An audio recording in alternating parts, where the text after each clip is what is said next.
Good morning. Good morning.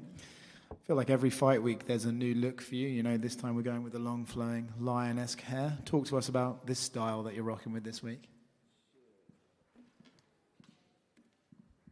I just let it grow, man. I go. I mean, I don't even know if the hair will stay till the fight, so we'll see. Okay. Look, obviously last time out, not your night. Do you think that's something where you just learned, okay, Sean O'Malley was on a different level that night, or do you look at that fight and go, man, I just messed up a lot of stuff and that was my fault, not his?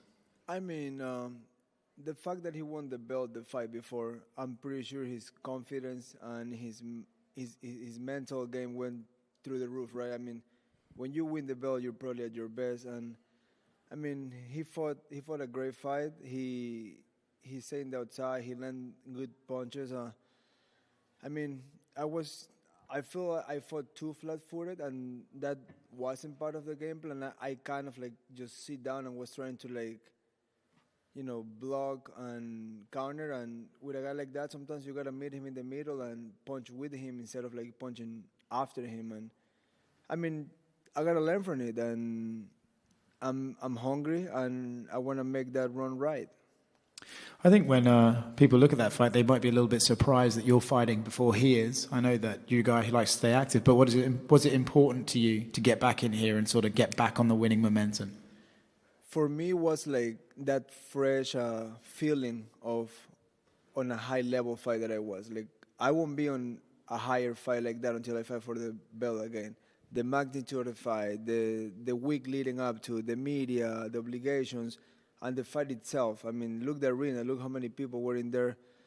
And I feel like if I would have waited, initially I want to fight in MSG because I like New York. And I was thinking myself, waiting till New York might, give me some rust, because I took a full month off after the last fight. I just let my mind go and pretty much let what happened go and reset. And I started training and I started feeling good quick. I healed up quick. I didn't have anything broken or nothing in my body. So I was just like back to work. And when they called me for this fight, I was like, sounds about right. Yeah. Last one on that fight. I mean, obviously there's a viral clip of the knee that he landed. How bad did that hurt you, if at all? If just to make a comparison, the punch in the fifth round that landed perfectly in my eye, it wasn't an eye poke, but felt like one, hurt me a million times more. Like I was fully blind. I was like, fuck. It was like perfect punch. Props on him, but the knee was kind of like shocked me. I was like, fuck. I got clipped with something big, and I knew it was the knee. But I wasn't like my legs were there. I was just like, fuck, that really hurt. Like in terms of like a hit, but like I would say my brain and my legs were there. I was just like, don't do that again. It was almost the same knee I hit Font with when I fought Font. So I was like, it wasn't like a super big knee in terms of like a flying knee with power. It was just perfect pop. And I was like, fuck, I did that before. It was a good one. So let's move on to this Saturday night, right? You got Figueiredo. This is his attempt to break into the top 5 at bantamweight. He said that his style's evolved. He can either be super aggressive on the feet and blitz you, or he can come in and take you down and try and grapple you. His style's evolving. When you look at him and you look at how he's fought in the last couple, what are you expecting him to come with on Saturday? I mean, from his last 2 fights, based on 35ers, he's been pretty much only wrestling.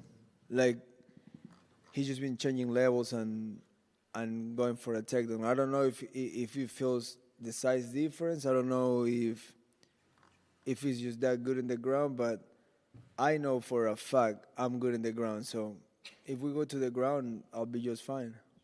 What does this win do for you, right? I mean, Figueiredo he's a former champion and he's clearly a fantastic fighter, but I feel like eventually when he loses at this division, people are going to be like, well, he was meant to lose, he's undersized, you know what I mean? But do you look at him as like, no, he's a champion level fighter, he could fight for the title in this division, and beating him puts me over a former champion? I'm pretty much fighting for my position because I just fought for the title.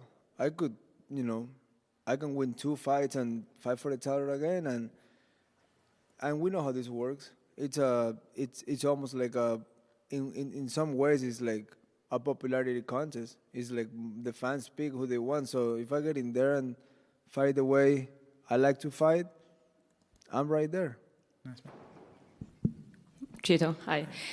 You had mentioned how he's been using his grappling since moving up to 135. Do you feel like he felt that the power is different at bantamweight, and do you plan on showing him that? I mean, it could be. I can be 100% sure because we gotta be in front of each other. But he fought. I mean, I would say Fun is a big puncher. He don't have too much speed, but he's a great puncher. And in Garban, he's really fast, but it seems like he haven't been able to put it together lately. So, and he's been shooting a lot. He shoot a lot in those two guys. So, I work a lot of wrestling and grappling just in case. But I would say I would normally do the same amount of grappling and wrestling. I just emphasize more in some things that I would like to show if we go to the ground. And then people have been making a lot about him spending that 1 week with Khabib. I mean, you had mentioned that it's only 1 week, so he can't possibly be learning a lot. But I'm sure he's had discussions with him. That being said, do you feel like he's going to try to take it to the ground with you as well? Fuck. Yeah, Khabib. That's cool. Yeah, I mean, he can try to hump my leg, but I'm going to slice him open with the elbows. I mean, even if he's 3 months with Khabib or a year with Khabib, I don't give a fuck. And something that people have often criticized you about was kind of the slow starts. This is a 3-round fight, not a 5-round fight. So what do you think you have to do? I mean, Figueiredo's usually aggressive, whether it's with his grappling or striking. What do you feel like you have to do in this fight? The thing that, I mean, I would take that blame on me because, every time we're warming up in the locker room, I just don't like to warm up. I'm almost like I'm fine, like almost like a bar fight. Like I just sit down, do a little movement, and then few jumps, and then I'm like, fuck it, let's go. But this camp, we emphasize like just have a real warm up before sparring, like hit mitts for real before the sparring, and it felt great. I was like, fuck, I've been doing this for 10 years, and I just start warming up before a fight, but.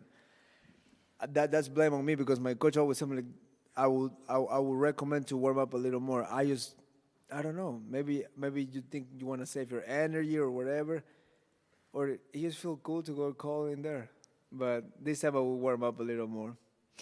And it's pretty crazy how many pro fights you have. You're only 31. So how would you reflect on your career so far? And does that give you confidence that you could still have time to make another title run? Yeah, I mean, I definitely have time, and if you see my record, I fought pretty much everybody I would say in this new era, in the one before me, and I'm healthy. That's the most important part. Like, I mean, the way I live my life is pretty much made to be able to fight the hardest I can, and I'm feeling great, and I can't wait for Saturday night. And just one last one from me, a couple of predictions. First, Corey versus Umar. How do you see that one? I mean, Umar last fight, how tired he was after the fight, it was kind of like weird because that was a newcomer, right? If a newcomer get you that tired, I mean, Corey's an experienced guy. He's fought the best of the best. He fought for the title, for all you, for the and I mean, he's been there for a long time, and he's been there under those lights. So we'll see if he can handle those lights, and if he can, good for him. And how about Sean O'Malley and Merab? That's an interesting fight because a lot of people think, I mean, people get confused because O'Malley's a funny guy. They think he's not training, but he is just as professional as most of us. And, people think he just can throw one punch, and he's a great fighter. The thing with that, I would be more worried about Merab's chin because he's been dropped by everybody. And I mean, if you get dropped by Cejudo, good Lord, fuck. That's a fucking 4-foot motherfucker right there. So, I mean, if he catch him early, the fight can be over. Thank you. You're welcome. Hey, Chito, how you doing? What's up, bro? We kind of had this discussion a couple of days ago, and what you said earlier is right. 24, 25 fights in 10 years in the UFC at 31 years old. Your career has been nothing short of absolutely stellar. never lost by knockout. We've had Davison a few times throughout this week say, I am going to be the first guy to knock out Chito Vera.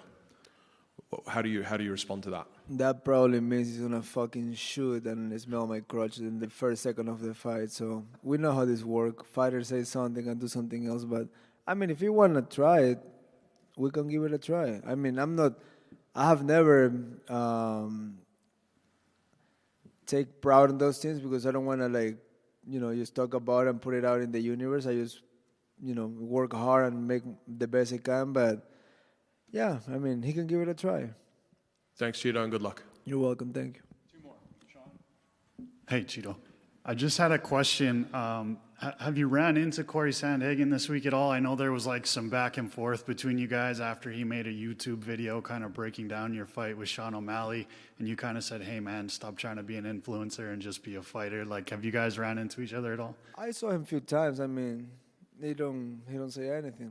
I have never say anything about him, not because I don't want to say, it's because I don't give a fuck about it. But yeah, like when he break down things, I'm like, dude, just go back to the gym. But we run into each other a few times, and he don't say anything. So if you don't say anything, I just keep walking. And then I had a question about the Sean O'Malley with like the hair and the braids. You said it kind of felt like he was a fish out of water when you were trying to grab onto him. If you were to go and get your hair braided, what would be the difference if you got it done by somebody in the hotel as opposed to like somebody outside of the hotel? Is that something that fighters can like get away with? They can put more grease in their hair? I mean, even if you don't want to grease, like if you go to a regular salon, like I go to this place by my house, it's called Linda's. They use a shitload of gel, and when you train, that thing has just become a mess. It gets in your eye, but you become really, really greasy. And what I know about him is like he don't use a UFC lady that comes normally. He uses his own person. I think he's his wife, friend, or whatever. I don't really know, but I know he does his hair with his own person. So, and I rewatched the fight a few days ago, just to watch clips on me and see what I can do better on this fight. And he said one time that I didn't get close to him. How will say that? And I get close to him a lot. I grabbed his head a lot of time, and he was just getting away. And even on the press conference, there was a video, I believe, from MMA fighting that his face was shiny. How after 5 rounds like that, you still shiny? I mean, I don't know. Did he did it on purpose or not? I can tell you that, but was he slippery? He was very slippery. Just one more quick one, if I can. What was it like to hang out with Jason Ellis and Tony Hawk? It was crazy, yeah. Watching Tony skate live is amazing, and I watch him my whole life skate, but watching him live on the big ramp is pretty sick. So we get to skate a little bit. We did a podcast, and I guess we're cool now. One last one right here. Go ahead, sir. Chito here. And I just have one question. You fought your career veterans and the new generation, such as Sonja Dodge was just 26 years old. Can you tell us what's the difference between the old generation and new generation in MMA? I feel like back in the day, it was more like, I would say more specialists or more guys that, came from boxing or from grappling, and they stick to that. Now you got kids that start training at 8 years old, and they just go morning jiu-jitsu, evening grappling, the next day boxing, then they do it all. So they're almost like they just come like, with a new sim in the brain, like they just know everything. And then the sport gets started evolving. Like where I grapple back home is like there's 15-year-old kids that just tool me around, and I'm like, how that's possible? And they've been training since they're 3. So I mean, I feel like every year the competition gets harder and harder, and I mean, that's fun because, you get to push yourself harder and you get to see how far you can go. Yeah, just to follow up, is it much easier to fight the old generation? I mean, fighting is, you got to get in there in order to realize what can be easier or harder. But, I mean, experience is a lot too. Sometimes you can be really technical, but someone just have a good head in their shoulders and they will kick your ass anyway. So it's just depending how your mind is and where you are there. Thank you. You're welcome.